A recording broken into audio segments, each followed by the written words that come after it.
मौनी अमावस्या का बहुत धार्मिक महत्व है। आदि शुद्धि, पितृ तर्पण, आध्यात्मिक उन्नति है।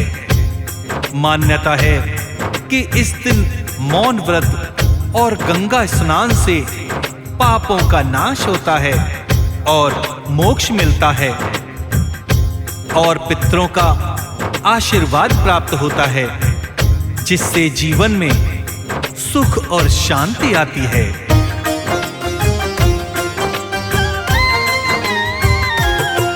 हम मौनी अमावस्या की तुमको कथा सुनाते हैं, पावन कथा सुनाते हैं। जो इस दिन दान करे उसके सब दुख मिट जाते हैं, हाँ दुख मिट जाते हैं। हम मौनी अमावस्या की तुमको कथा सुनाते हैं, पावन कथा सुनाते हैं। जो इस दिन दान करे उसके सब दुख मिट जाते हैं, सब दुख मिट जाते हैं। ये कथा है बड़ी महान, सुनकर होता कल्याण।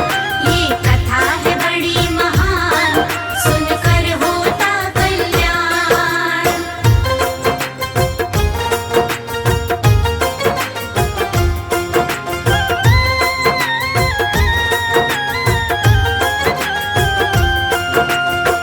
मौनी अमावस्या एक ऐसा दिन है जब भक्त शारीरिक और मानसिक रूप से स्वयं को पवित्र करते हैं और अपने पूर्वजों को सम्मान देते हैं तथा आध्यात्मिक उन्नति के लिए मौन और दान का मार्ग अपनाते हैं।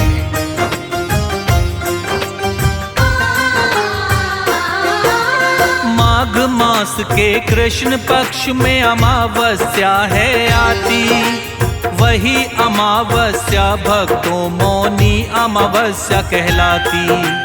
मौनी अमावस्या के दिन मौन जो साधक रहता, मन शांत रहता है, इंद्रिय वश में वो है रखता।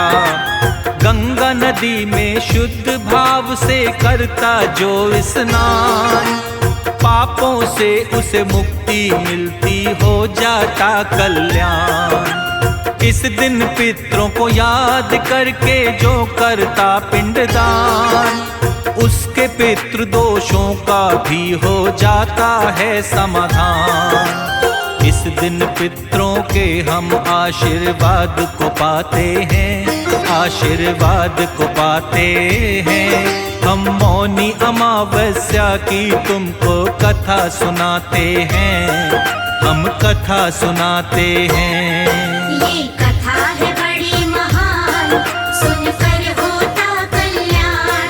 ये कथा है बड़ी महान, सुनकर होता कल्याण।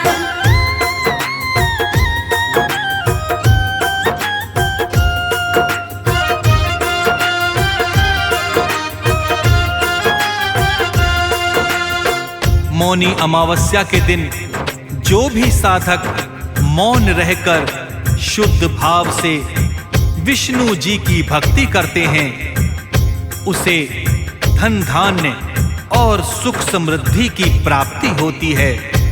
इस दिन दान करने से कुंडली के दोषों से भी मुक्ति मिल जाती है और इस दिन मौन व्रत करने से वाक सिद्धि प्राप्त होती है।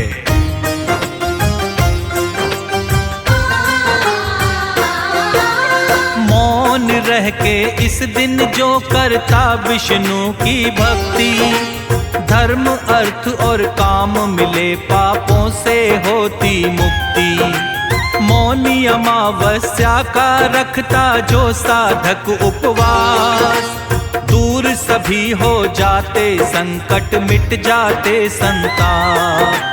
कभी न घिर संकट से जो करता इस दिन है दान, ग्रह दोष मिट जाता है, पितृ पाते मोक्ष का धाम। सूर्य देव की तरह ही उसका बढ़ता सदा परताप। सूर्य देव का अर्घ्य लगाए कर मंत्रों का जाप। सूर्य देव उस पर अपना आशीष लुटाते हैं, आशीष लुटाते हैं। हम मौनी अमावस्या की तुमको कथा सुनाते हैं, हम कथा सुनाते हैं। ये कथा है बड़ी महान, सुनकर होता कल्याण। ये कथा है बड़ी महान, सुनकर होता कल्याण।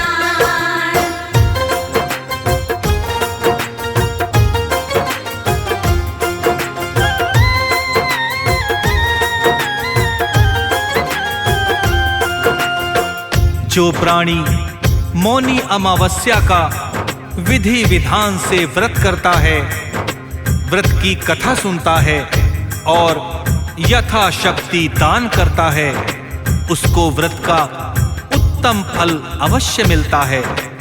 मौनी अमावस्या व्रत कथा का अलग महत्व है और वो यह है कि पुण्य पाप के फल, पति पत्नी के सौभाग्य और अकाल मृत्यु का निवारण होता है।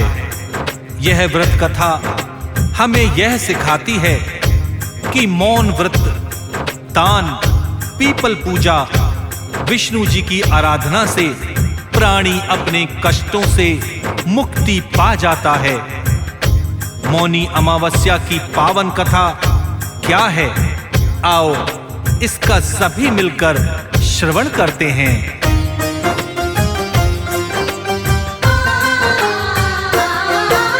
प्राचीन काल की बात है भक्तों, आओ तुम्हें बताएं। मौनी अमावस्या की कथा है, अपना ध्यान लगाएं।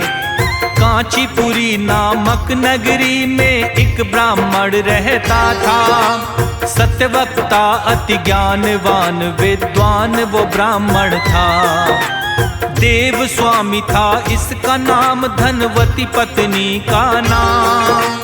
एक पुत्री इन दोनों की थी, गुणवती जिसका नाम। देव स्वामी नामक ब्राह्मण के पुत्र थे भक्तों साथ। विवाह सभी का हो गया था सुयोग कन्याओं के साथ।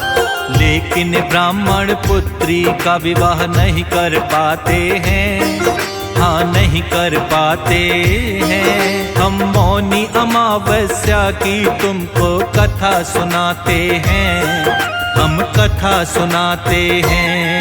ये कथा है बड़ी महान, सुनकर होता कल्याण। ये कथा है बड़ी महान, सुनकर होता कल्याण।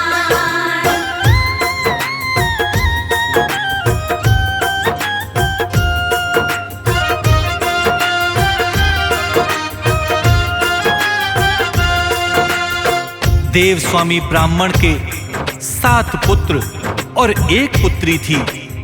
7 पुत्रों का तो विवाह हो गया था, लेकिन गुणवती नामक पुत्री का विवाह नहीं हो पा रहा था। अपनी पुत्री के विवाह के लिए योग्य वर की तलाश हेतु अपने बड़े बेटे को परदेश भी भेजा, किंतु सफलता नहीं मिल पाई।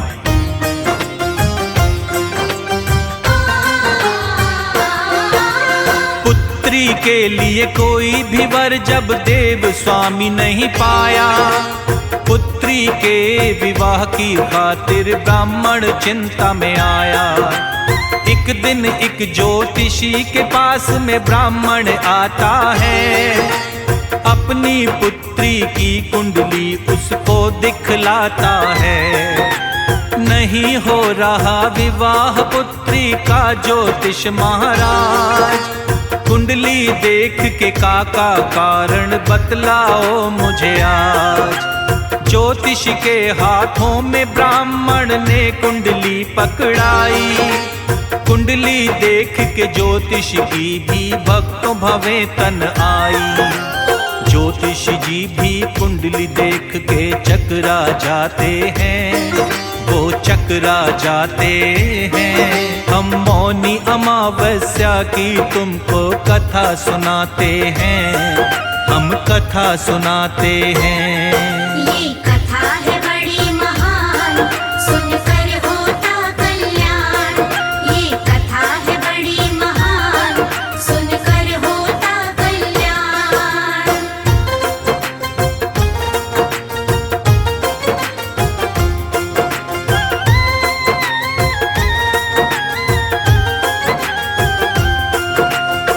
जब देव स्वामी ब्राह्मण को अपनी पुत्री गुणवती के लिए कोई सुयोग्य वर नहीं मिल पाया तो उसके मन में ये विचार आया कि क्यों ना पुत्री की कुंडली किसी ज्योतिषी को दिखलाई जाए। ये सोचकर ब्राह्मण गुणवती की कुंडली लेकर एक ज्योतिषी के पास जाता है और उससे कुंडली देखने के लिए कहता है। जैसे ही ज्योतिषी कुंडली देखता है वो भी घबरा जाता है और ब्राह्मण से कहता है,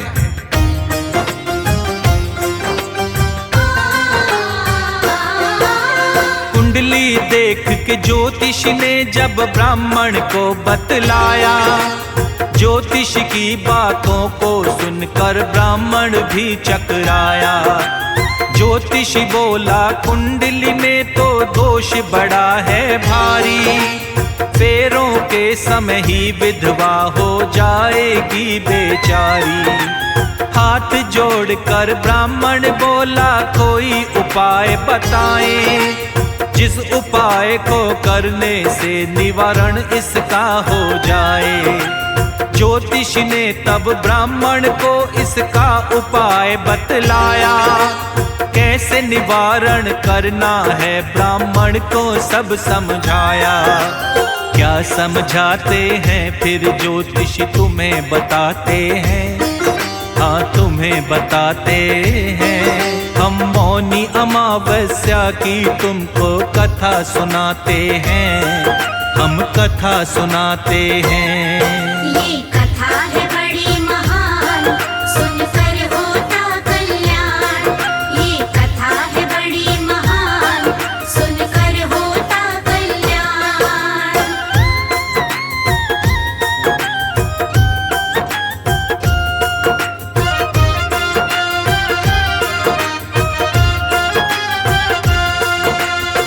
ज्योतिषी ने ब्राह्मण को जब बताया कि तुम्हारी पुत्री सप्तपदी होते होते ही विधवा हो जाएगी, तो ब्राह्मण इसका उपाय पूछता है।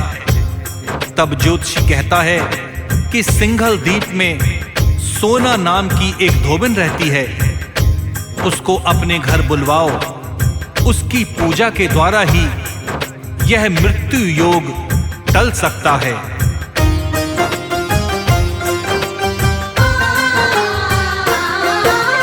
ज्योतिष की बातें सुनकर ब्राह्मण ने किया ये काम, गुणवती के संग छोटे बेटे को भेजा सिंघल द्वीप धाम। दोनों भाई बहन अब सिंघल द्वीप को चलते हैं, चलते चलते दोनों ही सागर तट तक पहुँचते हैं। दोनों सोचने लगते हैं कैसे हो सागर पार, सोचा बहुत लेकिन मन में ना आया कोई विचार। भूख प्यास से व्याकुल दोनों ही थक जाते हैं, एक वृक्ष के नीचे वो विश्राम करने लगते हैं। कैसे सागर पार हो आपस में बतलाते हैं, हाँ वो बतलाते हैं। हम मौनी अमावस्या की तुमको कथा सुनाते हैं, हम कथा सुनाते हैं। ये कथा है बड़ी महान, सुनकर होता कल्याण। ये कथा है बड़ी महान, सुनकर होता कल्याण।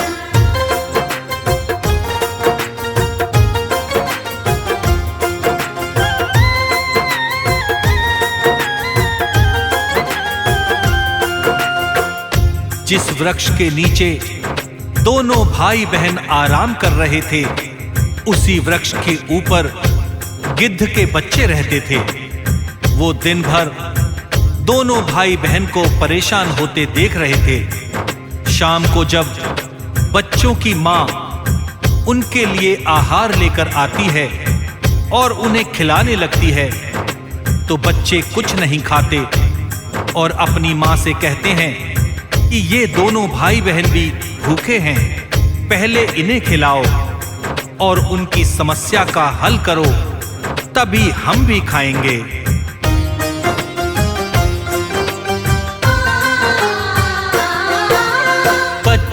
बातें सुन गिद्धनी आई इनके पास।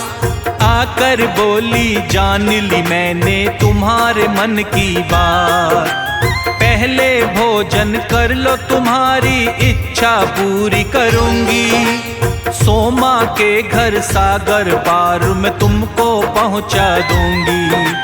गिद्धन की बातें सुन करके हुआ इन्हें विश्वास। जल्दी पूरी हो जाएगी इनके मन की आस। हाथ जोड़कर दोनों ने फिर प्रेम से भोजन खाया। प्रातः होते ही गिद्धनी ने सोमा के घर पहुंचाया। रहने के लिए अब ये झोंपड़ी वन में बनाते हैं, हाँ वन में बनाते हैं। हम मौनी अमावस्या की तुमको कथा सुनाते हैं, हम कथा सुनाते हैं। ये कथा है बड़ी महान, सुनकर होता कल्याण। ये कथा है बड़ी महान, सुनकर होता कल्याण।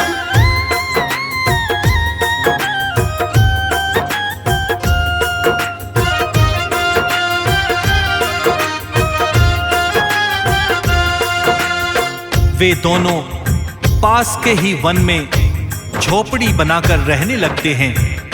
उन्होंने अपनी सेवा भाव से सोमा को प्रसन्न करने का निश्चय किया। दोनों रोजाना सुबह अंधेरे में उठकर सोमा का घर झाड़कर लीपकर पोत दिया करते थे। सोमा को हर रोज इतने ढंग से अपना घर लिपा पुता देख बड़ा आश्चर्य होता था। सोमा ने अपनी बहू से पूछा तो बहू बोली, हमारे अलावा कोई तीसरा नहीं है, इसलिए हम ही करते हैं। किंतु सोमा को विश्वास नहीं हुआ।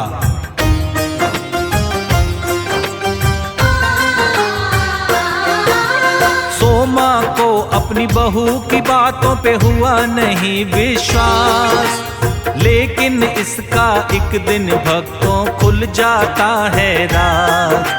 सोमा को दुख होता है कि सारे घर की सफाई एक ब्राह्मण की कन्या करती है और उसका भाई। सोमा ने उन दोनों से फिर इसका पूछा कारण। भाई बहन ने अपने मन की बतलाई उसे उलझन। आज से ही ये काम करो बंद, सोमा उनसे बोली। जो चाहोगे मुझसे तुम दोनों की सेवा करूंगी। अपनी सेवा भाव से वो सोमा को मनाते हैं, सोमा को मनाते हैं। हम मौनी अमावस्या की तुमको कथा सुनाते हैं, हम कथा सुनाते हैं। ये कथा है बड़ी महान, सुनकर होता कल्याण। ये कथा है बड़ी महान, सुनकर होता कल्याण।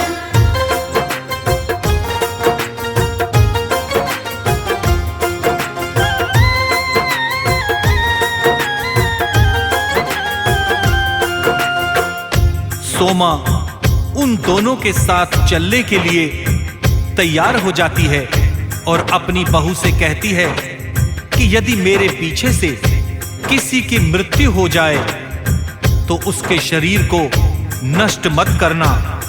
बहू को समझाकर सोमा दोनों के साथ कांचीपुरी आ जाती है और दूसरे ही दिन गुणवती का विवाह हो जाता है।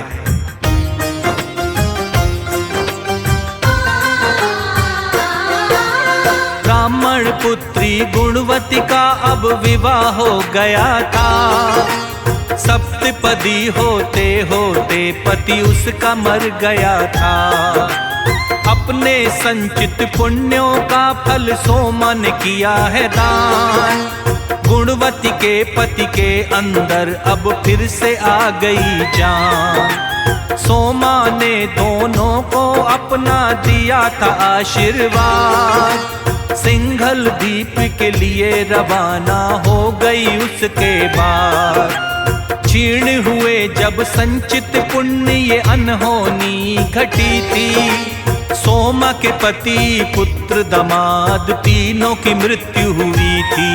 निष्काम भाव से सेवा के फल व्यर्थ न जाते हैं, कभी व्यर्थ न जाते हैं। हम मौनी अमावस्या की तुमको कथा सुनाते हैं, हम कथा सुनाते हैं। ये कथा है बड़ी महान, सुनकर होता कल्याण। ये कथा है बड़ी महान, सुनकर होता कल्याण।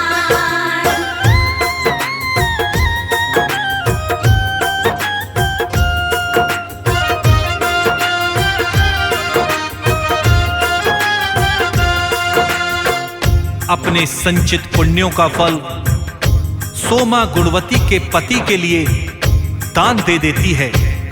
इसीलिए अब उसके पुण्य समाप्त हो गए थे, जिसके परिणाम स्वरूप सोमा के पति, पुत्र और दामाद तीनों की मृत्यु हो जाती है। सोमा को जब इसकी सूचना मिलती है तो सोमा नए पुण्य अर्जित करने के लिए मार्ग में ही रुक जाती है और एक पीपल वृक्ष की छाया में विष्णु जी का पूजन करती है और पीपल वृक्ष की 108 परिक्रमा करने लगती है।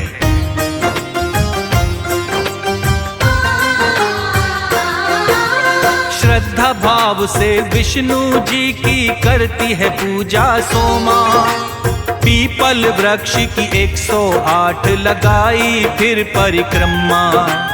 ऐसा करके सोमा ने फिर पुण्य कर लिए अर्जित। इतना करते ही पति पुत्र दामाद हो गए जीवित। विष्णु जी ने सोमा पर अपनी कृपा बरसाई।